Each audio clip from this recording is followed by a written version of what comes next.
Muito boa noite, eu quero saudar essa amada igreja com a paz gloriosa do nosso Senhor Jesus Cristo. Agradecemos o privilégio que o Senhor nos concede de estar mais uma vez diante da sua palavra, para a exposição da sua palavra, para que possamos aprender da sua palavra.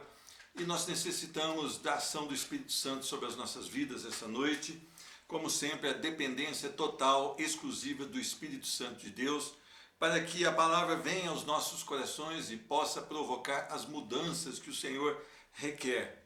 É maravilhoso quando nós nos submetemos, quando nós respondemos à palavra do Senhor, e nós vamos pedir isso hoje através da oração, e nós vamos suplicar, e vamos estudar um texto que se encontra na primeira carta de João. Eu te convido, meu irmão, minha irmã, a abrir a sua Bíblia na primeira carta de João, capítulo 2.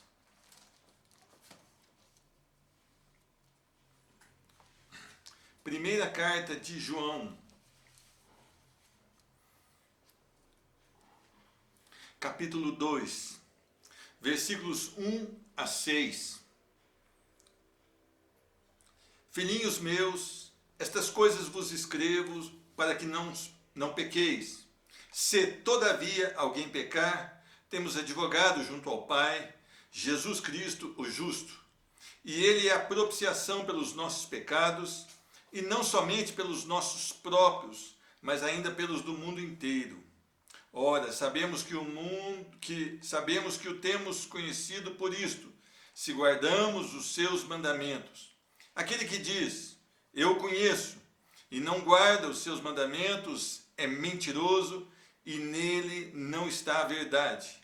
Aquele, entretanto, que guarda a sua palavra, nele verdadeiramente tem sido aperfeiçoado o amor de Deus. Nisto sabemos que estamos nele. Aquele que diz que permanece nele, esse também deve andar como ele andou. Amém? Vamos orar. Senhor Deus, nós queremos te louvar e bendizer, porque ainda não podemos estar reunidos no templo, mas podemos estar reunidos em espírito para adorá-lo, para bendizê-lo, para dizer que o Senhor é o Deus da nossa salvação, que não há nenhuma outra verdade, nenhum outro caminho, nenhuma outra vida fora de Jesus Cristo. Nós também declaramos que a Bíblia é a nossa única regra de fé e que nós queremos cada dia mais, Senhor Deus, aprofundar, Senhor Deus, nela, aprofundar as raízes do conhecimento somente na Tua Palavra. Nós precisamos somente do Evangelho nessa vida, e nós sabemos que todas as demais coisas o Senhor acrescenta.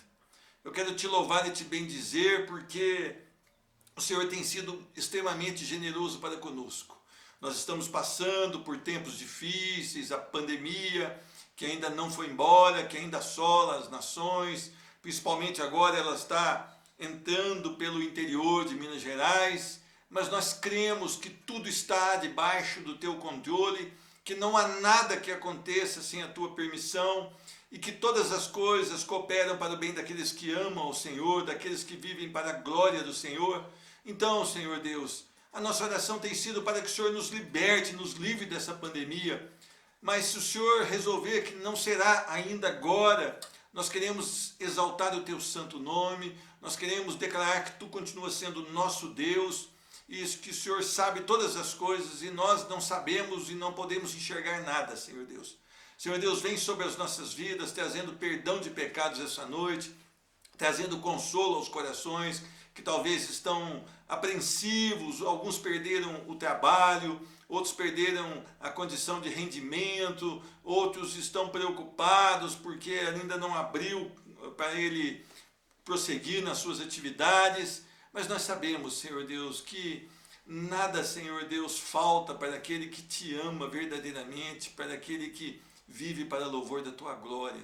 Nós sabemos que o Senhor sustenta cada um de nós, assim como a tua palavra diz que o Senhor sustenta os pássaros que não plantam nem colhem, que o Senhor veste os lírios do campo, que não tecem nem fiam, e nem Salomão em toda a sua glória se vestiu como um deles, quanto mais a nós, Senhor Deus. Então a ordem para nós é buscar em primeiro lugar o reino de Deus e a sua justiça, e todas as demais coisas nos serão acrescentadas. E nós entendemos como as demais coisas, aquilo que nos é prioridade para a vida, Senhor Deus. O Senhor conhece os nossos corações, o Senhor conhece o seio das nossas famílias e o Senhor sabe o que esse país tem atravessado. Senhor Deus, era tempo agora, Senhor Deus, das pessoas abrirem mão, dos políticos abrirem mão dos seus salários, das pessoas abrirem mão de olhar para o vizinho, mas nós não temos visto isso com muita frequência, Senhor Deus. Toca no coração desse país, Senhor Deus. Promove avivamento que só o Senhor pode promover, Deus. Só o Senhor pode colocar arrependimento nos corações. E é no nome de Jesus que eu oro junto com os meus irmãos e agradeço. Amém e amém. Meus irmãos, quando João, inspirado por Deus, escreve essa primeira carta, ele estava vivendo ameaça, né? Ameaça na igreja, de entrar na igreja os hereges, né, que pregavam o gnosticismo, ou seja, eles diziam que a carne, né, a matéria era má, mas o espírito era bom. E eles pregavam essa doutrina e eles não aceitavam que Jesus Cristo era totalmente carne, que Jesus Cristo se encarnou verdadeiramente. Eles vinham com uma outra doutrina. Eles diziam também que o pecado cometido no corpo não tinha nenhuma relação com o espírito, e eles davam ali entrada para a pessoa negar o pecado, para a pessoa dizer que não tinha nenhum problema o pecado e que ela não pecava. Então João, ele traz a ênfase no capítulo 1, a partir do versículo 5, de que o Senhor é luz e não há nele trevas nenhuma. Então ele tira qualquer hipótese de atribuir pecado ao Senhor, e nós devemos também andar na luz como Cristo andou, e nós devemos tomar cuidado. Nós temos que entender que nós pecamos. Se dissermos que nós não temos pecado nenhum, nós enganamos a nós mesmos e nos tornamos mentirosos. Mas ele traz para nós uma ótima notícia a partir do capítulo 2, versículo 1. A primeira notícia é essa: eu vos escrevo para que não pequeis. Quer dizer, não é que ele estava avalizando o pecado, que ele estava consentindo com o pecado, mas ele quis dizer o seguinte: se dissermos que não temos cometido pecado, fazemos-lo mentiroso, fazemos o próprio Senhor mentiroso, e a sua palavra não está em nós, porque a Bíblia diz: todos pecaram e destituídos foram da glória de Deus. Quando Adão pecou, ele foi expulso da presença de Deus junto com Eva, porque não poderia mais haver aquela comunhão até que Cristo restaurasse essa comunhão. E ele diz então: eu escrevo essas coisas para que não pequeis, não que eu esteja concordando com o pecado. O pecado não pode ser uma ação contínua na vida do cristão. Quando nós vamos lá em Romanos capítulo 6, eu queria que você voltasse em Romanos capítulo 6, é uma prova de que o nascido de novo, ele não vive na prática do pecado. Capítulo 6, a partir do versículo 1, olha o que diz a palavra: que diremos, pois? Permaneceremos no pecado para que seja a graça mais abundante? De modo nenhum. Como vivemos ainda no pecado, nós, os que para ele morremos? Então, quando um homem nasce de novo, ele morre para o pecado. O velho homem morre, é sepultado. Ele é sepultado, agora a sua vida está oculta com Cristo. Então não há mais agora a condição dele permanecer no pecado. O cristão peca, mas ele não vive no estado de pecado, ele não se deleita no pecado, ele não tem prazer na vida de pecado, ele não consegue que o pecado entre na sala da sua casa através de algumas programações de televisão, porque ele não suporta aquilo que Deus também não suporta e que Deus odeia. Nós não podemos, por exemplo, ouvir as pessoas falarem a favor de aborto e nós deixarmos isso entrar nas nossas casas e ficarmos quietos e consentirmos e acharmos aquilo bonito e continuarmos deixando aquilo penetrar na sala das nossas casas, porque o aborto é algo que Deus abomina. As pessoas que pregam e defendem o aborto, elas não têm nenhuma ligação com Cristo Jesus. Muito pelo contrário, elas estão à parte da salvação ainda. Talvez amanhã possam fazer parte dos salvos, mas aí certamente será mudado nos seus corações essa definição. Meus irmãos, então nós precisamos tomar cuidado. Ele não está dizendo que nós podemos pecar. Vos escrevo para que não pequeis. O pecado, ele tem que causar dor no nosso coração, ele tem que causar transtorno na nossa vida, para que nós possamos refletir a respeito daquilo que fazemos, falamos, como nós agimos, como nós respondemos às situações, e nós temos que realmente balizar a nossa vida com o padrão de Cristo Jesus. Então o pecado, ele é um acidente, mas não é uma constante da vida do crente. Não podemos viver no pecado, nós que para ele morremos. É o que diz a palavra do Senhor, não há condição. Aquela pessoa é salva, ela teve um encontro com Cristo Jesus, mas ela ainda pratica tais vícios, ela não é salva. Ela não é salva, porque mesmo antes dela falar que teve um encontro com o Senhor, ela sabia de que os vícios que ela tinha não estavam de acordo com a palavra do Senhor, então ela não pode continuar naquilo. Ah, mas isso é mais forte que eu. Não existe tentação maior que as vossas forças, e junto com a tentação vem também o escape, porque Deus, ele é maravilhoso, ele é glorioso, e ele nos dá também a capacidade de suportar a tentação em Cristo Jesus, e nos dá o escape dessa tentação. Então as pessoas que pregam, que ainda não estão totalmente transformados, não existe. A salvação é um ato do Espírito Santo que nos leva ao arrependimento verdadeiro, e aconteceu e não dá para caminhar nisso. Eu estou sendo salvo, não existe isso. Ou é salvo ou é perdido. Agora, o processo de santificação é um processo que vai pela vida toda, com o auxílio do Espírito Santo, que nos leva, que nos dirige e que nos conduz em santidade. Meus irmãos, a palavra do Senhor, ela ainda no versículo 2, da segunda parte, ela diz: se todavia, se acontecer de vocês pecarem, de alguém pecar, temos um advogado, temos um consolador. Meus irmãos, o maravilhoso poder de Deus é esse. A sua graça, a sua misericórdia, ela é tão abrangente, tão abundante, que Ele sabe que muitas vezes, nós olhando para esse mesmo texto, daqui a alguns segundos nós pecamos, e Ele traz para nós esse favor, essa misericórdia, essa graça imerecida que temos este Consolador, Cristo Jesus, que nós podemos confessar os nossos pecados. Meus irmãos, Ele é quem paga os nossos pecados, Ele é quem perdoa os nossos pecados. E nós podemos confessar os nossos pecados, e nós podemos nos arrepender, e nós podemos ficar totalmente constrangidos. Uma obra também que o Espírito Santo vem promover em nós, e nós nos arrependemos em verdade.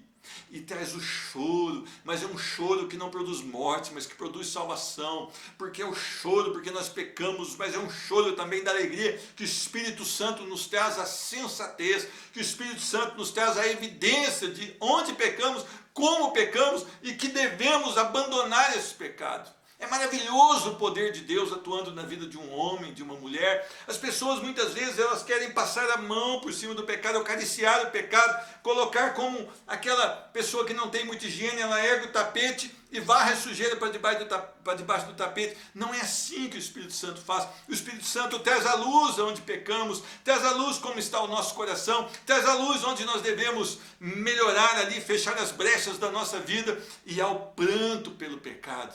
Meus irmãos, as pessoas hoje, elas contam seus pecados com satisfação e dizem que são cristãs.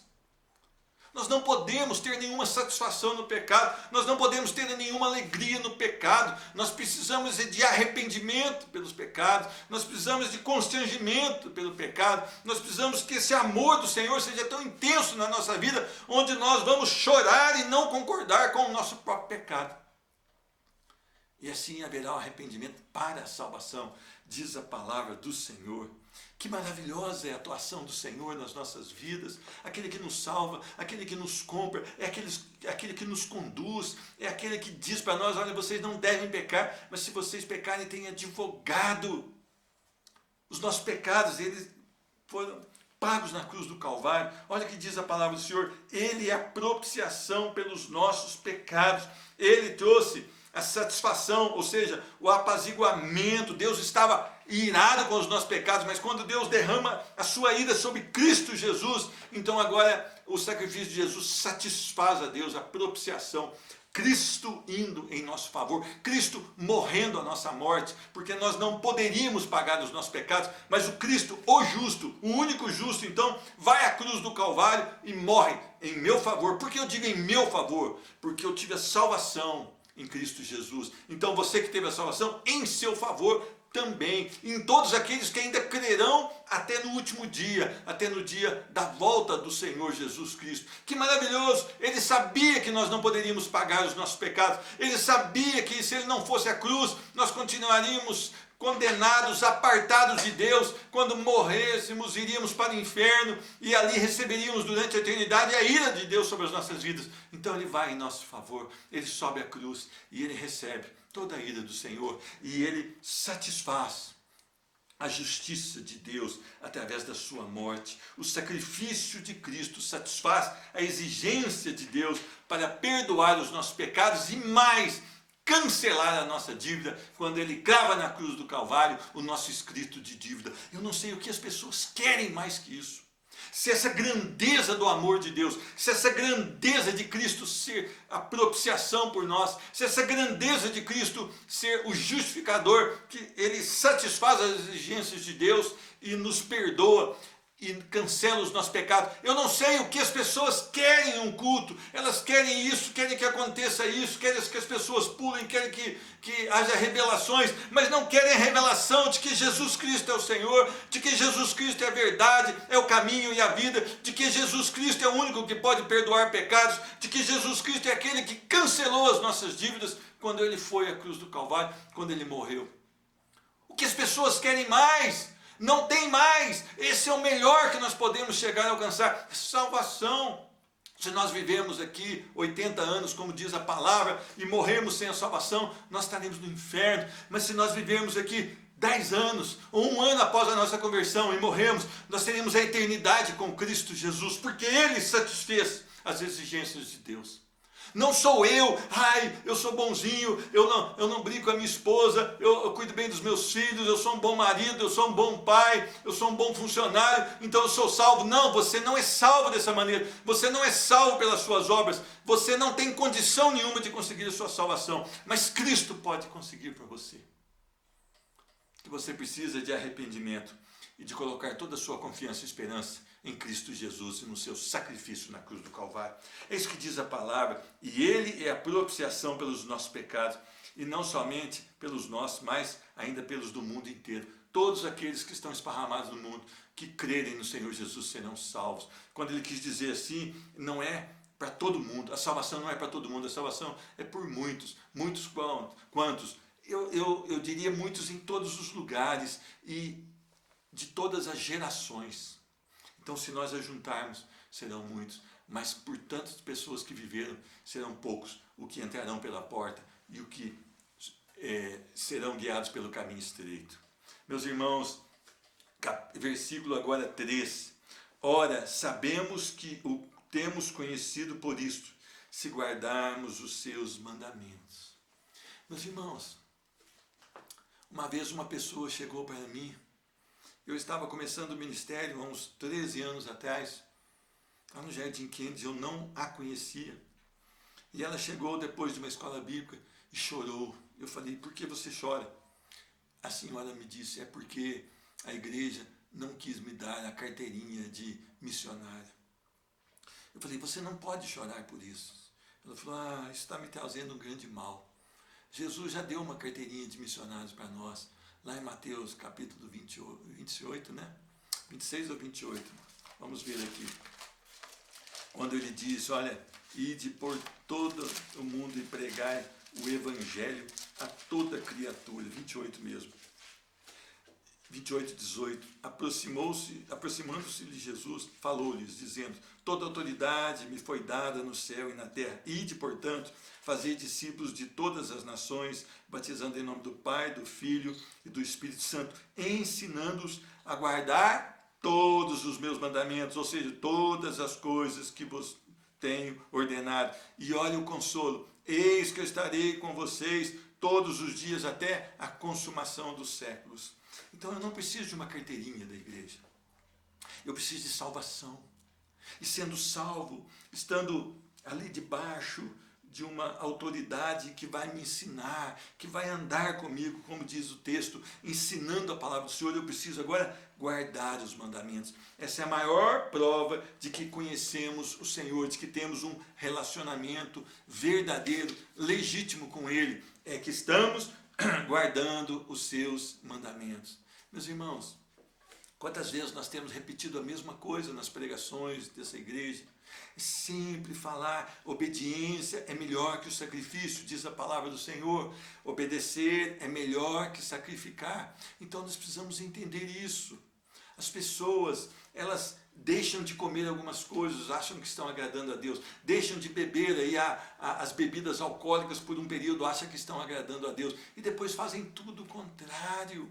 Elas tentam comprar o favor de Deus, elas mesmas dão a penitência para elas, achando que vão encontrar o favor de Deus. Não, o favor de Deus, ele já foi por Cristo Jesus na cruz. Nós encontramos o favor de Deus, ou Ele nos encontrou. Agora, para nós provarmos que nós somos o quê? Conhecidos dEle, nós temos que guardar os seus mandamentos. E como que eu vou guardar os mandamentos se eu não busco aqui na palavra do Senhor para conhecê-los? Então, uma vida de intimidade com Deus, ela se resume em obediência aos mandamentos.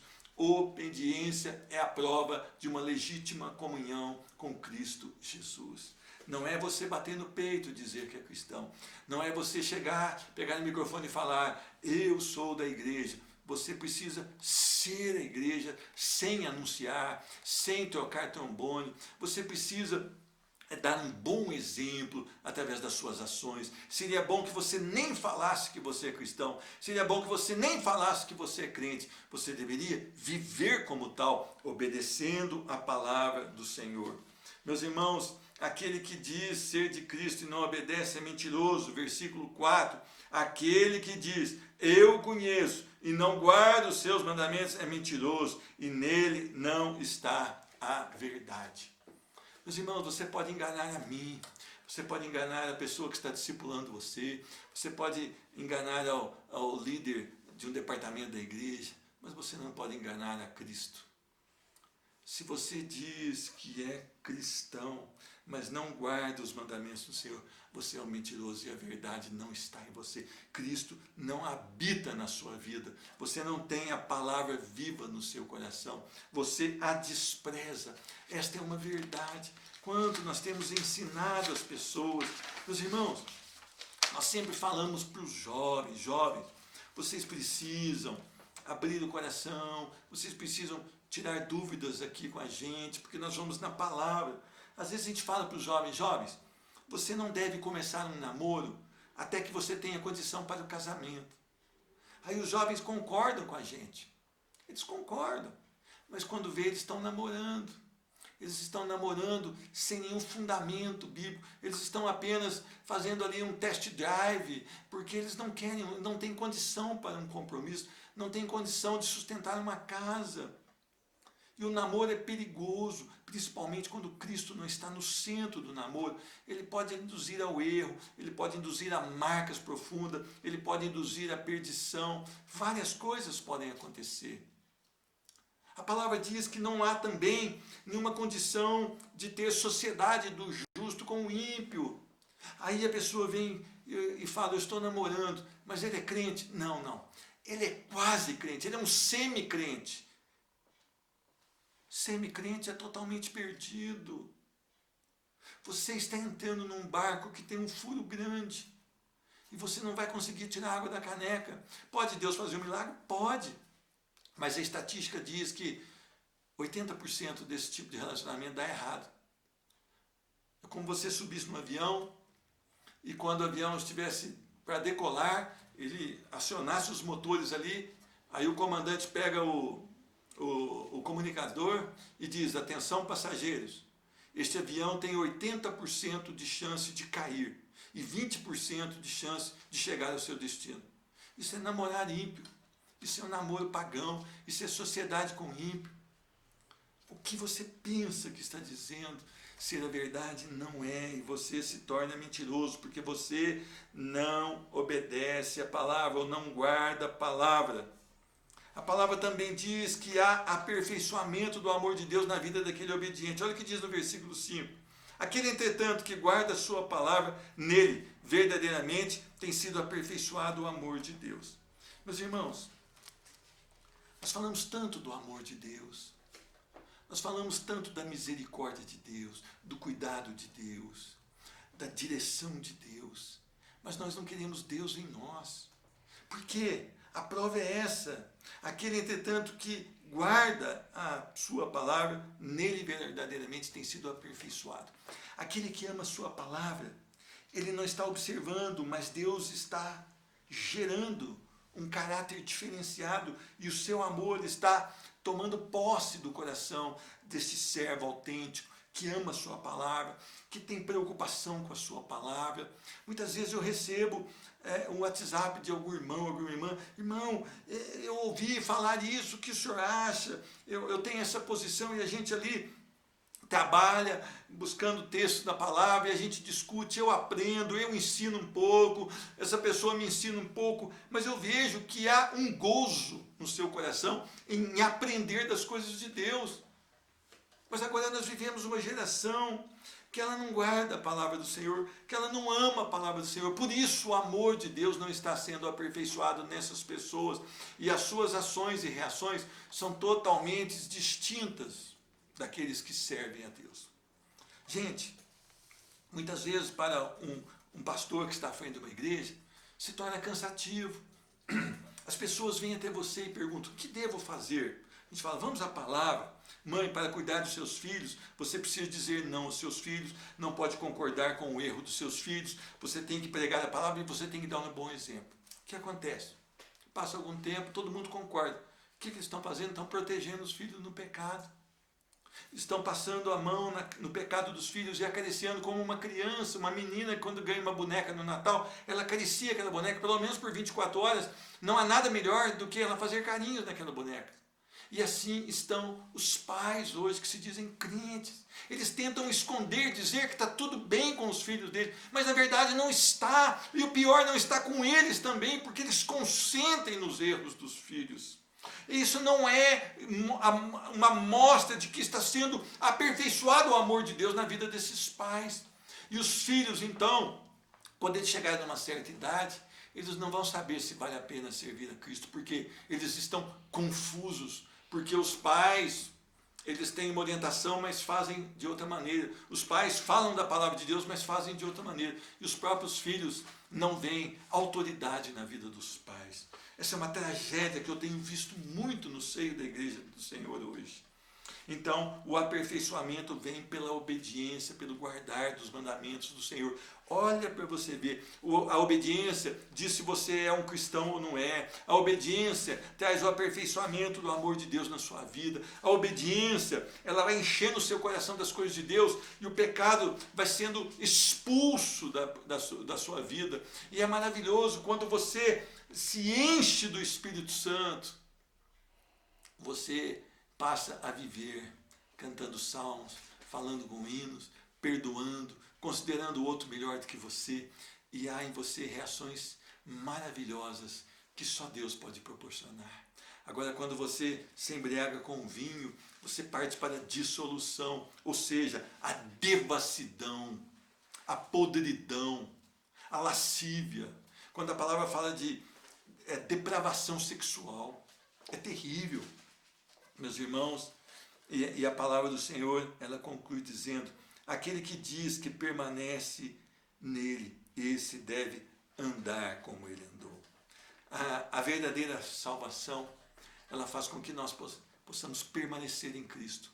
E permanecer em Cristo, há uma evidência, é andar como ele andou. Meus irmãos, jamais seremos perfeitos como Cristo. Jamais. Quando nós falamos ter o caráter de Cristo, ou ser imitador de Cristo, é que nós buscamos toda a referência nossa em Cristo. Seja qualquer área da nossa vida, quando formos decidir, em Cristo nós vamos buscar como referência, como baliza, como prumo, como padrão para o nosso viver e para as respostas que nós temos que dar na nossa vida. Então, Cristo deve ser aquele que nós devemos imitar. Paulo fala, sede meus imitadores como eu sou de Cristo. Quer dizer, vocês podem me imitar porque eu imito a Cristo. Olha a autoridade de Paulo. Olha a autoridade de Paulo. Paulo está falando, eu tenho vida com Deus. Agora, veja bem, a verdadeira salvação também é evidenciada porque quando eu ando como Cristo andou. Por isso eu sempre falo, assistam aquele filme, você que não gosta de ler, Em Seus Passos o que Faria Jesus. E você que gosta de ler, tem o livro, Em Seus Passos o que Faria Jesus. Por quê? Porque essa deve ser a nossa pergunta diária, em todas as áreas das nossas vidas. Em seus passos, o que faria Jesus? Agora eu tenho que dar uma resposta no meu trabalho, para o meu patrão. Em meus passos, o que faria Jesus? Agora eu tenho que resolver um problema no meu casamento. Em meus passos, o que faria Jesus? Agora eu preciso resolver alguma coisa com meu filho. Em meus passos, o que eu faria Jesus? O meu filho está me pedindo uma coisa estranha para que eu dê o alvará, para que eu dê o consentimento. Mas em meus passos, o que faria Jesus? Mas a pessoa me trouxe uma proposta aqui de trabalho, que eu vou ganhar muito dinheiro, mas não é de acordo com a palavra do Senhor. Em meus passos, o que faria Jesus? Ah, mas agora eu vou assistir um filme. Esse filme, ele é meio estranho, ele tem algumas cenas muito sensuais, tem algumas palavras também torpes, ou seja, podres. Em meus passos, o que faria Jesus? Se nós fizéssemos essa pergunta, se nós atentássemos para esse versículo, nós teríamos realmente uma visão de, em tudo, perguntar para nós mesmos, estamos andando como Cristo andou? Se nós permanecemos nele, se nós temos a verdadeira salvação, nós precisamos andar como ele andou. Nós precisamos fazer como Cristo faz ou faria. Esta é uma grande questão. São coisas simples, mas que nós não temos praticado, que nós sequer temos nos importado com esse aspecto. Cristão significa imitadores de Cristo, pequenos cristos.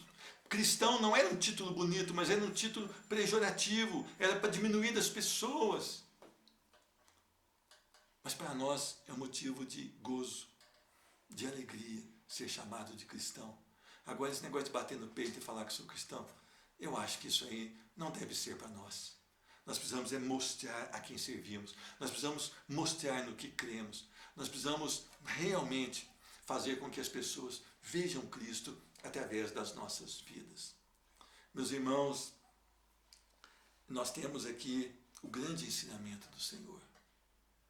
E este grande ensinamento do Senhor, quando enche e permeia os nossos corações, ele vai refletir em ações que glorificam a Deus. As atitudes revelam graça ou não ao Senhor. As nossas atitudes dizem que nós somos do Senhor ou não. As nossas atitudes mostram que nós servimos ao Senhor ou não.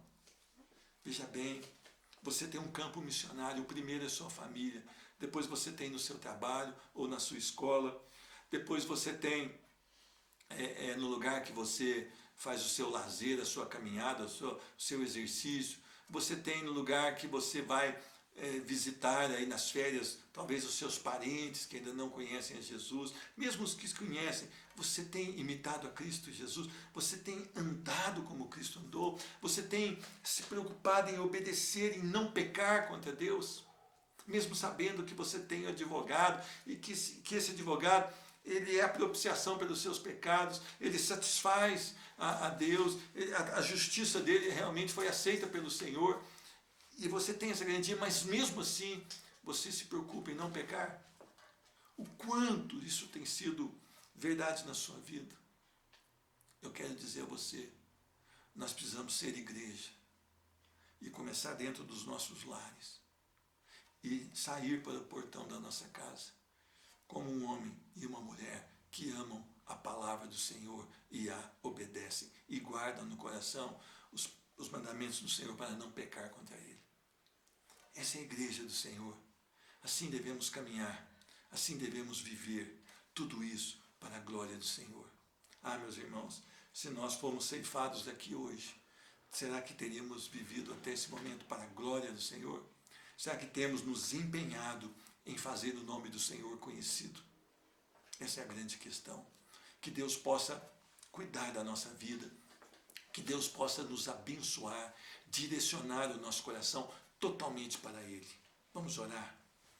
Senhor Deus, eu quero te louvar e te bendizer, porque o Senhor realmente é rico em misericórdia. A tua misericórdia se renova cada manhã, por isso nós não somos consumidos, Senhor Deus. Muito obrigado, porque a tua palavra é fiel. O Senhor é um Deus que não mente, que não pode mentir. O Senhor é fiel à tua palavra e a tua palavra vai se cumprir, Senhor Deus, queiramos nós ou não. Glórias a Deus, porque é desta maneira que ocorre, Senhor Deus. Nós queremos que o seu nome seja exaltado através do nosso viver. O nosso viver deve ser digno de um homem que vive o que Cristo quer que ele viva. Nós devemos andar como Cristo andou. Então, no nome de Jesus, nos dá auxílio, nos dá força, nos dá vigor, para que a nossa vida seja uma carta aberta, lida, escrita por todos, para que eles saibam que Cristo reina em nossos corações, Senhor Deus. Senhor Deus, nós não queremos que o nosso nome seja conhecido, nós não queremos que o nome da nossa denominação seja conhecido, mas nós queremos que o nome do Senhor seja conhecido e que nós sejamos instrumento de bênçãos para que o teu nome seja conhecido e que nós possamos anunciar, Senhor Deus, como arautos anunciam, Senhor Deus, que Jesus Cristo é o Senhor, que Ele morreu, mas Ele ressuscitou ao terceiro dia e Ele virá buscar a sua igreja e todo aquele que nele crer será salvo. Nos dá, Senhor Deus, força e vigor para que tal mensagem chegue aos povos através das nossas vidas e que a nossa vida, quando não pudermos abrir a boca para pregar, seja uma vida que inspire as pessoas a te buscar, ou seja, que elas vejam Cristo em nós, no nome de Jesus Cristo. Senhor Deus, nos leva por uma semana totalmente em submissão ao Senhor. É a oração que eu entrego nesse momento junto com os meus irmãos, no nome santo, precioso e maravilhoso de Jesus Cristo. Amém e amém. Que Deus te abençoe. Uma ótima semana para a glória do Senhor. Amém.